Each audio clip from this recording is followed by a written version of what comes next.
की पेशा बोल करके पेशा को आंदोलन चला रहे, लेकिन लोग संगठित हुए और उन्होंने जोर लगाया। और उसके बाद पंचायती राज विभाग की तरफ से TRI डॉक्टर रामदयाल मुंडा आदिवासी शोध कल्याण संस्थान जो कि बगल में मोराबादी में है, उनको ये जिम्मा दिया गया, क्योंकि आप आदिवासी मामलों से डील करते हैं, इसलिए आदिवासी के लिए अगर पेशा कानून बनेगा तो TRI ही इसको बनाएगा। लेकिन TRI ने किसी और एक संस्था को इसको आउटसोर्स किया। उस संस्था ने तमाम प्रक्रिया के तहत में कंसल्टेशन चलाए, उसमें कई ग्रुप था जिसमें जनसभा, लोगों को बुला करके बात करना, ये हुआ। पत्र के माध्यम से यदि कुछ इंक्लूड करवाना है पेशा कानून में तो ये भी कवायद की गई। सारे कई एक NGO या फिर जो आदिवासी स्वशासन के ऊपर में जो सोचते हैं और जो NGO फील्ड में काम करते हैं, खास करके उनका एक अभियान है स्वशासन अभियान, ऐसा बोल करके कई एक NGO इस फील्ड में काम करते हैं। और TRI उन्हीं लोगों के साथ बैठ करके उन्होंने पेशा का एक ड्राफ्ट बनाया। और उस ड्राफ्ट बनाने के समय मैं भी गया था,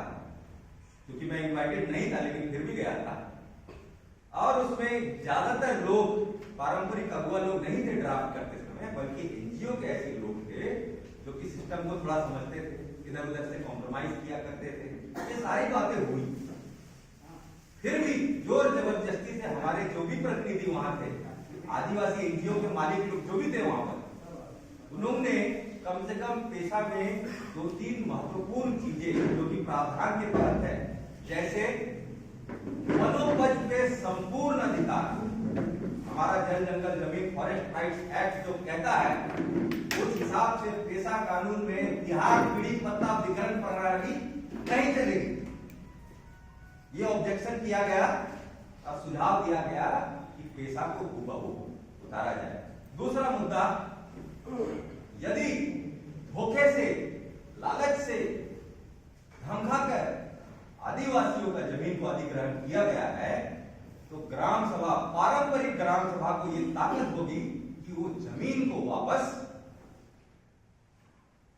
गांव और जिसके हक में है, पुरखौती हक में है, खतियानी हक में है, उसको वापस रिस्टोर करना। ये सारे सुझाव और सारी चीजें TRI के पास जब ड्राफ्ट बन रहा था तो ये सारी चीजें शामिल थी। और ड्राफ्ट बनने के बाद जब वो वापस ड्राफ्ट पंचायती राज डिपार्टमेंट जाता है और पंचायती राज डिपार्टमेंट उसको अन्य विभागों में सुझाव के लिए देती है, जैसे कि विधि विभाग, जैसे कि खनन विभाग, है ना, जमीन, रेवेन्यू, ये सब डिपार्टमेंट जहां पर गैर आदिवासी अपना वर्चस्व और तंत्र लगा करके बैठे हैं, उनके बीच से जब ये ड्राफ्ट वापस आया तो आदिवासियों के लिए जो महत्वपूर्ण कानून थे, जैसे जमीन रिस्टोर करना, वनोपज पे पूरा अधिकार रखना और आदिवासी स्वशासन तंत्र जो कि अलग अलग समुदायों में कई स्तर पे, किसी में 2 स्तर पे, किसी में 3 स्तर पे, किसी में 4 स्तर पे, और कानून जिनको DC और जो बिना चुने हुए जो प्रशासन चलाने वाले लोग हैं, है ना, उनके ऊपर रहने का अधिकार देता था। ये सारे अधिकार अभी जो ड्राफ्ट है उसमें से गायब कर दिए गए। और इसमें एक नया रूप भी दिख के आया राजनीति में कि जो लोग 2010 में, है ना, 2010 से लेकर के अभी हाल फिलहाल में 15, 16, 17, 18 आसपास में खूब पत्थलगड़ी आंदोलन चला, और उसको जो लीड करने वाले लोग थे और उसके पत्थलगड़ी के ऊपर भी जो लोग भ्रम फैलाने वाले लोग थे, जिनकी वजह से 10,000 मुंडाओं के ऊपर में केस हुआ, मुंडाओं को बरगलाया गया कि आधार कार्ड और जितने सरकारी दस्तावेज हैं उनको जला दो या फिर फेंक दो या फिर DC के पास जमा कर दो। ये सारी भ्रांतियां, अपना बैंक खोलेंगे, अपना स्कूल खोलेंगे, बाहर वालों को घुसने नहीं देंगे, ये सारी कॉन्फ्लिक्टिंग चीजें जो बातें उस वक्त निकल के आई और जिन लोगों ने इसको पैदा किया, उस वक्त ये लोग पेशा के बिल्कुल विरोध में थे। और आज आज के ही न्यूज़पेपर में आप देखेंगे कि बड़ा अचंभित करने वाला घटना होता है कि विभाग की मंत्री है ना 15 दिन के बाद कोई स्टेटमेंट जारी करती है और उसके पैनल में पत्थलगड़ी आंदोलन में फरमाने वाले लोग जो कि सजा याफ्ता है, जिनके ऊपर देशद्रोह का भी केस है, वो लोग पंचायती राज डिपार्टमेंट की सबसे बड़ी पेशा दिवस के दिन में पंचायती राज के अधिकारी, केंद्र सरकार के जो पंचायती राज के अधिकारी, उनके साथ तस्वीर खिंचवाते हैं। और आज जो कॉरपोरेट के हिसाब से जो पेशा को ड्राफ्ट किया गया है, उसके समर्थन में पूरा उनका तंत्र लगा हुआ है कि कैसे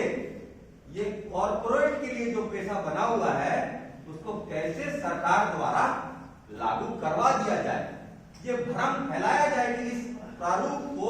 संपूर्ण जन समर्थन है। तो इसी कवायद में और इसी के विरोध में लगातार सामाजिक आंदोलन और उनके अगुआ लगातार इन बातों को समुदाय के पीछे रख रहे हैं, समुदाय के सामने रख रहे हैं। ये जाहिर सी बात है कि ये कानूनी लड़ाई है और इसमें कई सारी कानूनी धाराएं का वर्णन होता है जब हम इसके बारे में बताना शुरू करते हैं। लेकिन हम अपनी जनता या फिर आम आदिवासी लोग हैं, उनसे ये उम्मीद नहीं कर सकते हैं कि वो भी वकील होंगे या इतनी तरीके से इतने सारे अनुच्छेदों और धाराओं को समझ सकेंगे। तो यही कवायद है। कुछ संगठनों ने तत्काल बाद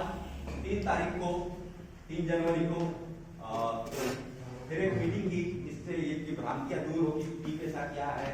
समुदाय एकजुट होकर के पेशा की भावनाओं को समझ करके आगे बढ़े,